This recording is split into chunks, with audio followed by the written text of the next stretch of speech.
بسم اللہ الرحمن الرحیم۔ اسلامی تاریخ لیکچر سیریز کی چوتھی نشست کے ساتھ ہم آپ کی خدمت میں حاضر ہیں۔ آج کا ہمارا موضوع ہے آمد اسلام سے قبل دنیا کی تین بڑی عظیم الشان سلطنتوں اور تہذیبوں ایران، روم اور ہندوستان کے معاشرتی اور مذہبی حالات کا مختصر ترین جائزہ۔ انتہائی مختصر وقت کے اندر ہم ایران، روم اور ہندوستان کے اسلام سے قبل کے معاشرتی اور مذہبی حالات کا جائزہ لیں گے۔ سب سے اول ہم تذکرہ کرنے جا رہے ہیں ایران کا، کہ ایران کا خطہ وہ خطہ تھا جو آمد اسلام سے پہلے، ظہور اسلام سے قبل توحید کی اور خالص توحید کی تعلیمات سے بالکل ناآشنا اور ناواقف تھا۔ اگرچہ ان کے ہاں ان کے معاشرے کے سنوارنے کے لیے، معاشرے کو سدھارنے کے لیے اور معاشرے کو اخلاقی انحطاط سے نکالنے کے لیے بڑے بڑے مصلحین اور سماج سدھارک پیدا ہوئے، جن میں سر فہرست زرتشت اور مانی کے نام لیے جاتے ہیں، لیکن بدقسمتی سے ان کی اخلاقی تعلیمات اور ان کے اخلاقی احکامات اور اخلاقی تلقینیں آہستہ آہستہ وہ اس معاشرے سے مٹتی گئیں، ختم ہوتی گئیں۔ آخرکار معاشرہ انتہائی ضلالت کا، انتہائی زوال اور اخلاقی پستی اور انحطاط کا شکار ہوتا گیا۔ اس معاشرے کے اندر باپ اور بیٹی کے درمیان، بھائی اور بہن کے درمیان کوئی تمیز اور کوئی فرق روا نہیں رکھا جاتا تھا۔ وقت کے حکمران اپنی پوجا کرواتے تھے اور رعایا اور عوام کو اس بات پر مجبور کرتے تھے کہ وہ بادشاہ کے سامنے سجدہ ریز ہوں، خصوصاً وہ جب دربار کے اندر آئیں، بادشاہ یعنی فرمان روا کے محل کے اندر جب وہ آنے کا ارادہ کریں تو سب سے پہلے دربار کے چوکھٹ پر وہ بادشاہ کے سامنے سجدہ ریز ہوں اور ان کے سامنے وہ جھکیں۔ یہ ایران کے مذہبی حالات تھے۔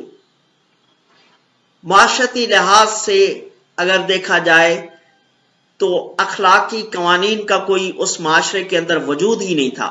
اخلاقی قوانین بالکل ناپید ہو چکے تھے، ختم ہو چکے تھے۔ معاشرہ افراتفری کا، بد امنی کا شکار ہو چکا تھا۔ خصوصاً آئے روز کے جو انقلابات اور سیاسی اتار چڑھاؤ ہوا کرتے تھے، ان سیاسی اتار چڑھاؤ نے اور انقلابات نے ایران کے معاشرے کو بد امنی کا شکار بنا دیا تھا۔ کسی کی جان اور مال اور عصمت محفوظ نہیں تھی اور اعلیٰ کو ادنا پر یعنی ناتواں پر اس قدر فوقیت اور اس قدر طاقت حاصل تھی کہ جیسے وہ چاہتے تھے ان کو چلاتے تھے، ان کو مظالم کا شکار بناتے تھے۔ معاشرتی حالات، معاشرے کے اندر امن امان کے حالات اس قدر دگردوں تھے، اس قدر خراب ہو چکے تھے جس کا تصور بھی نہیں کیا جا سکتا تھا۔ اب ہم تذکرہ کرنے جا رہے ہیں سلطنت روم کا۔ سلطنت روم جس کا سرکاری مذہب عیسائیت تھا، بدقسمتی سے اس دور تک آتے آتے عیسائیت کے اندر وہ روح باقی نہیں رہی جو کہ منسوب کی جاتی تھی جناب حضرت عیسیٰ علیہ السلام کی طرف۔ عیسائیوں کے ہاں 20 فرقے بن چکے تھے اور حضرت عیسیٰ علیہ السلام کے مرتبے، حضرت مریم علیہ السلام کے مرتبے اور روح القدس کے مرتبے کے تعین اور ان چھوٹے چھوٹے معاملات پر، جزئی اختلافات پر اس قدر فرقے بن چکے تھے کہ وہ فرقے کلیساؤں کے اندر، گرجا گھروں کے اندر بھی جنگ و جدل سے باز نہیں آتے تھے اور کشت و خون برپا کرتے ہوئے دیر بھی نہیں کرتے تھے۔ راہبوں اور پادریوں کی حالت، اخلاقی حالت انتہائی پستی اور ضلالت کا شکار ہو چکی تھی اور ان کے اندر وہ برائیاں اور وہ بدکاریاں کوٹ کوٹ کے بھر گئی تھی جس کا ہم سوچ بھی نہیں سکتے تھے۔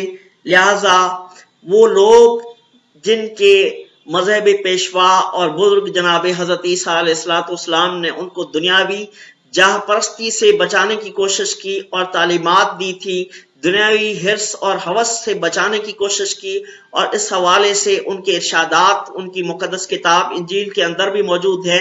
بدقسمتی سے یہ لوگ اس تعلیمات کو بھلا بیٹھے تھے اور ان کے اندر برداشت اور اہنسا کا جذبہ بالکل ناپید اور ختم ہو چکا تھا، اور وہ گرجاؤں کے اندر، اپنے کلیساؤں کے اندر، اپنی مقدس عبادت گاہوں کے اندر جنگ و جدل اور کشت و خون ریزی سے باز نہیں آتے تھے۔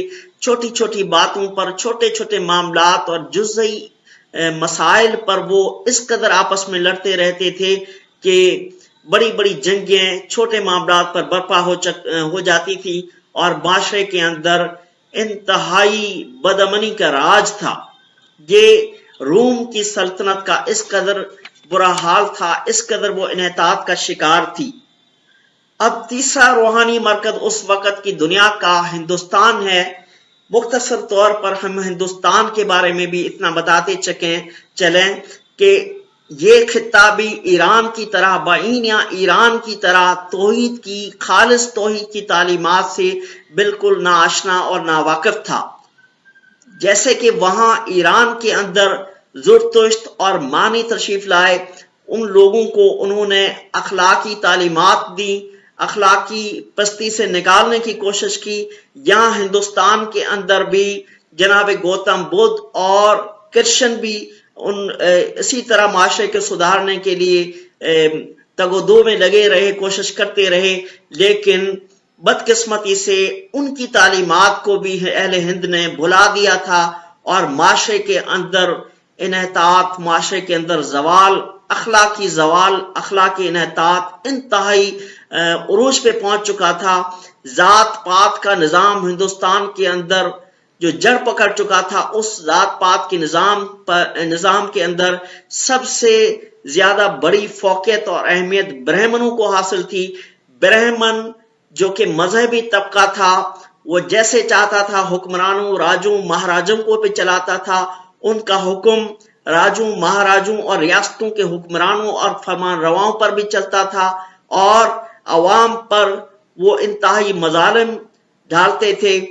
خصوصی طور پر سب سے جو نچلا طبقہ تھا، نچلی ذات کے جو ہندو تھے، شودر جن کو کہا جاتا ہے، وہ شودر غلامی کی، پستی کی، زوال کی، ضلالت کا انتہائی نچلی آخری لکیر بھی پار کر چکے تھے۔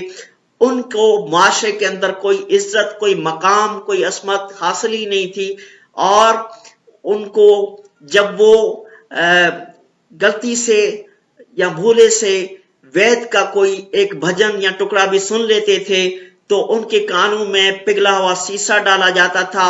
ان کے لیے احکام تھے کہ وہ اپنی بستیاں اور اپنی آبادیاں برہمنوں اور دیگر اونچی ذات کے لوگوں کی آبادیوں سے دور دراز بنائیں، اور ان کی آبادیوں میں داخل ہونے کی کوشش بھی مت کریں۔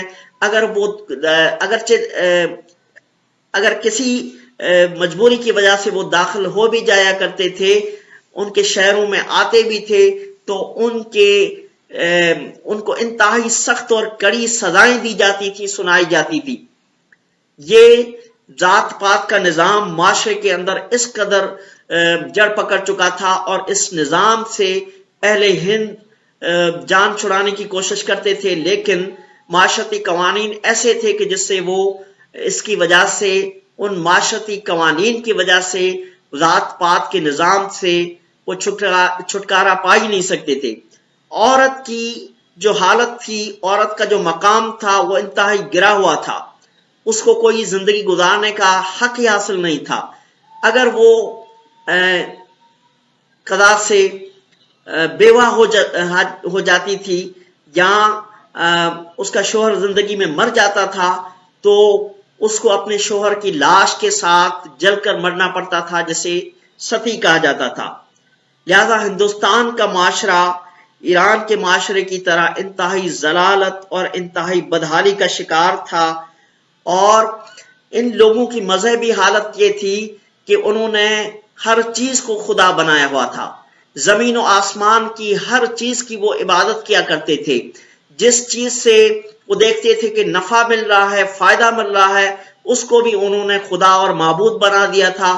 جس چیز سے وہ ڈرتے تھے اور جس چیز سے نقصان کا اندیشہ ان کو تھا، اس کو بھی انہوں نے معبود بنا دیا تھا۔ انحطاط اور زوال اگر ہم دیکھیں ان کے مذہبی معاشرے کے حوالے سے، مذہبی ماحول کے حوالے سے، اس قدر گرا ہوا تھا، اس قدر ضلالت کا وہ شکار تھے کہ انسانی اعضاء کی بھی وہ پوجا کیا کرتے تھے، سانپ کی بھی وہ پوجا کرتے تھے۔ کائنات کے اندر کوئی بھی ایسی چیز نہیں تھی جس کو انہوں نے خدا کا درجہ اور معبود کا درجہ دیا ہوا تھا۔ غرض کہ دنیا کی ان تین بڑی عظیم الشان سلطنتوں کے معاشرتی اور مذہبی حالات انتہائی پستی و ضلالت کا شکار تھے، گراوٹ کا شکار تھے۔ آگے ہم خطہ عرب اور ریگستان عرب کے معاشرتی اور مذہبی حالات اور سیاسی حالات کا جائزہ لیں گے۔ ہمارے ساتھ آپ جڑے رہیے گا۔ اللہ نگہبان۔